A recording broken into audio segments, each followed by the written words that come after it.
আসসালামু আলাইকুম। নতুন আরেকটি ভিডিওতে স্বাগতম। আজকে আমরা আলোচনা করব ব্রাহ্মণবাড়িয়া রেলওয়ে স্টেশন নিয়ে। এই যে দেখতে পাচ্ছেন ব্রাহ্মণবাড়িয়া রেলওয়ে স্টেশন হচ্ছে আমার প্রাণের জেলা ব্রাহ্মণবাড়িয়া সদর থানার ব্রাহ্মণবাড়িয়া রেলওয়ে স্টেশন।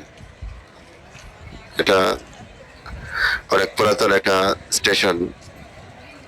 এটা আমার জেলা। আমি এই জেলাতে জন্মগ্রহণ করে অনেক গর্বিত, কারণ এই জেলাটা বিশ্বের যত জেলা আছে সবচাইতে আমার কাছে প্রিয় ব্রাহ্মণবাড়িয়া জেলা। কারণ এখানে গেলে আমি একটা মানসিক শান্তি পাই। আমার কাছে অনেক অনেক মানসিকভাবে হালকা মনে হয়, যত কষ্টই থাকে না কেন।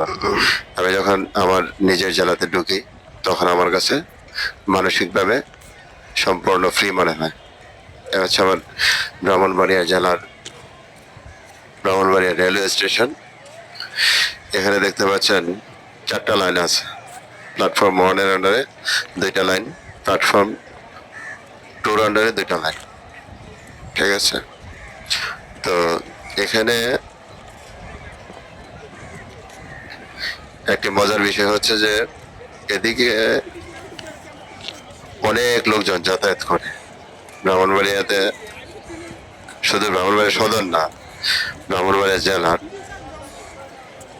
প্রায় উপজেলার লোকজনই এদিক দিয়ে যাতায়াত করে।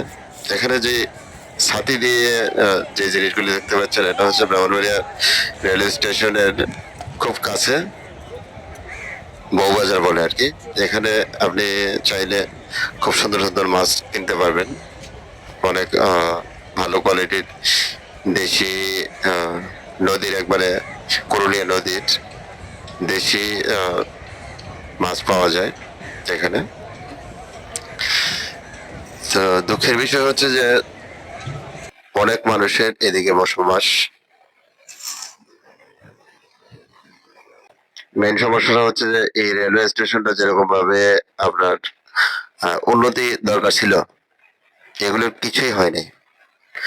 তো সংশ্লিষ্ট কর্তৃপক্ষের দৃষ্টি আকর্ষণ করছি এটার দিকে নজর দেওয়ার জন্য, 100% উন্নতি যাতে সাধন হয় এটা করার জন্য। ওকে, অনেক অনেক ধন্যবাদ। ভালো থাকবেন। আসসালামু আলাইকুম।